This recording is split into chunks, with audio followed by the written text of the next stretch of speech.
Former President Bill Clinton is defending his wife Hillary Clinton against attacks questioning her health. Last Thursday, Republican strategist Karl Rove suggested the former Secretary of State may have suffered long-term health effects from a concussion in 2012. At a forum in Washington Wednesday, the former president said he is dumbfounded by Rove's comments.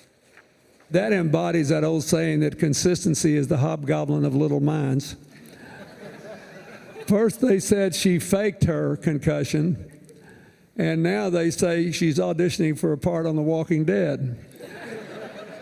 They went to all this trouble to say that she had staged what was a terrible concussion that required 6 months of very serious work to get over.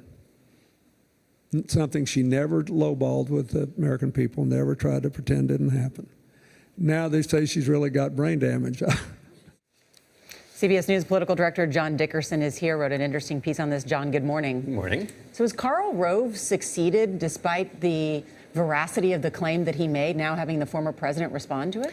Well, if his goal was to get people talking about this a lot earlier and in this kind of weird twilight period where Hillary Clinton isn't a candidate, can't really respond as a candidate, but also has to respond because she doesn't want it out there. So he has succeeded. And also, you know, the goal here is, if you're an enemy of the Clintons, is to pull the sweater thread so that it keeps going. And so when Bill Clinton said it took 6 months for Hillary Clinton to recover, people said, well, wait a minute. When she was at the State Department, they said she was fully recovered in 2 months.